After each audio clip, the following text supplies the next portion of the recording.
up until now, we focused almost exclusively on calculating the amount of work done and relating it to kinetic energy. The reality is that there's other ways to change the energy of an object. If you have an object that's here, let's say we'll attach it to a pulley system, and we have a person that's here, and what they're going to do is they're going to pull on the object, and they're going to lift it up. They are doing work, and what they're doing is they are adding energy to the system. So there's a lot of different ways to pull the object up. You could pull it up really fast, accelerate it, but at some point you would have to let it up to let up on the force in order to get it to be at rest here. A lot of different pathways for your forces and how you would lift up an object. The simplest thing to do would be to lift it up at constant velocity, which would mean that your applied force would actually be equal to the force of gravity that entire time. You do have to exceed it slightly to get it going and then ease up to get it to stop. But for the most part, it would be equal to this. You'd be in dynamic equilibrium the entire time the object is rising. But we don't actually have to think about all those complicated pathways because it's as simple as going, what is its starting energy? What is its final energy? Turns out the amount that you have lifted it, the distance that you've lifted it up, is going to determine how much work you've done, regardless of how you get it there. You could get it there quickly, slowly, anywhere in between. And essentially, the work energy theorem is going to look very similar here, only we're starting out with potential energy. We're doing work, and we get new potential energy. In this case, it would be greater than the initial potential energy. So to calculate the work done in lifting an object is very easy. So this is the way that you would calculate your work done if you were, let's say, lifting weights. What you would do is say, okay, we got maybe a 10 kilogram object here, and we're going to lift it a distance of 2 meters using this pulley system. Well, the initial potential energy is 0. We don't know what the work is. And essentially, if we were looking at the potential energy here, it would be 10 times 9.81, and we lifted it a distance of 2 meters. So that works out to 196.2 joules. And if you wanted to, you can convert that into calories. If my memory serves me correct, off the top of my head, 4,184 joules is a food calorie. So we don't even come close to burning a food calorie doing that. But all in all, very easy calculation to figure out how much work is done. By the way, this should make perfect sense if we were thinking about it from a forces perspective. If I said calculate the work done based on the force applied, we applied this force and let's say we're lifting at constant velocity, we would be matching it to the force of gravity, which is 10 times 9.81 or 98.1 newtons in this case. That means we would be applying a 98.1 newton force.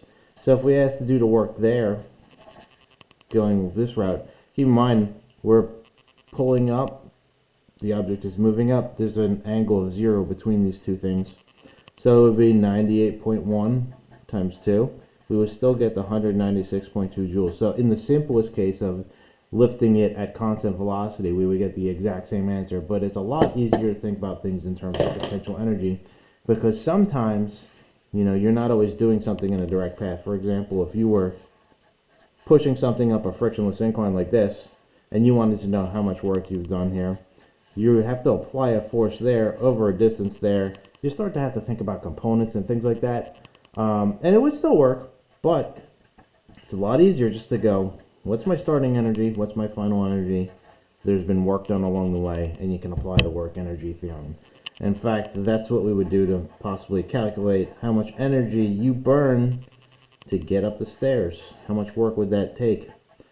So, if you're thinking about, the stairs of Chatham, I think the first flight of stairs is 2 meters, or approximately 2 meters, very close to that. So if you ran from up there, let's say if you were a 60 kilogram individual, and you made it up there, you don't even have to run, you could walk. It doesn't really matter how you get up there, you're still doing the same amount of work. Your PE is 0, you're doing some work, and then at the end you're going to have a final potential energy here. So 0, what's your work? It would be 60 times 2 times 9.81. So if we look at that, now we're saying 1,177 joules is our work here. So you get about a quarter of a calorie going up those stairs. So maybe if you go up the second flight of stairs there, you'd burn a half of a food calorie. So pretty easy to calculate work overall in these potential energy scenarios. One thing we want to point out to you is that you can actually have a scenario where possibly you're dealing with both kinetic and potential energies changing at the same time.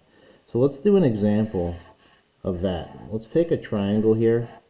Let's say that I'm going to give this 6 meters.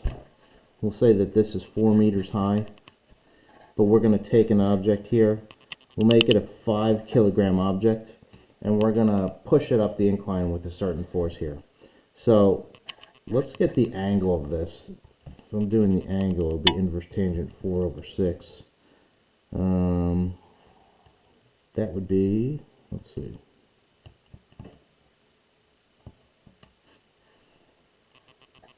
(33.7 degrees) is our angle here.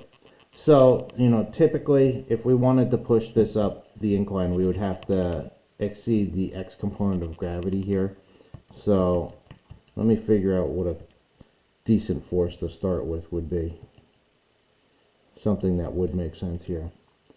So, if I even want this to move, I'm going to have to, I think, exceed about 27 newtons here. So, let's just say that we've got a 35 Newton force that we're going to apply all along this incline. And what we're going to do is we're going to raise this object from here to here. Now, there's not going to be any friction here. We're not going to think about that right now. But we need to know what this distance is that we apply that force over. So let's do some Pythagorean theorem here. We have 6 squared, 4 squared, square root. This is an entire length of about 7.2 meters. And for the sake of simplicity, let's start it from rest.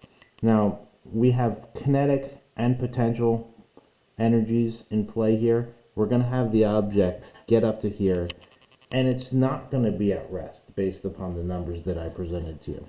And let's see why.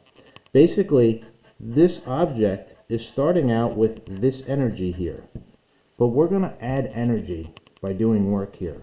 What we're going to do is we're going to have a term for our work, and that's going to change the final kinetic and potential energies here. So here's our work energy expression. We're dealing with both types of energy, and we've got a term to account for the change in energy.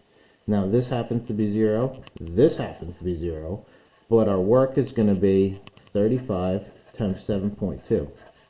Our final kinetic energy, I have no idea what that's going to be. So that's 1/2 Vf squared. The final potential energy, we do know that. That's a mass of 5 times a height of, times 9.81, then times a height of 4. So we'll get that term as well. So you got 35 times 7.2 for our work done here. That's 252 joules of work here. This is going to be 1/2 times 5. That's 2.5 Vf squared. 5 times 9.81 times 4 is 196.2.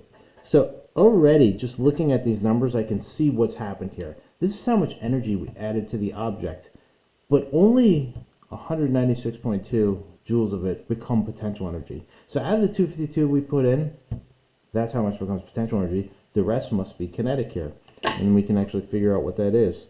So if I do 252 equals 2.5 Vf squared plus 196.2, we're going to get a velocity of 4.72 meters per second. So this is an example of us putting in work, and what's happening is that we're getting 2 energies out of it instead of 1.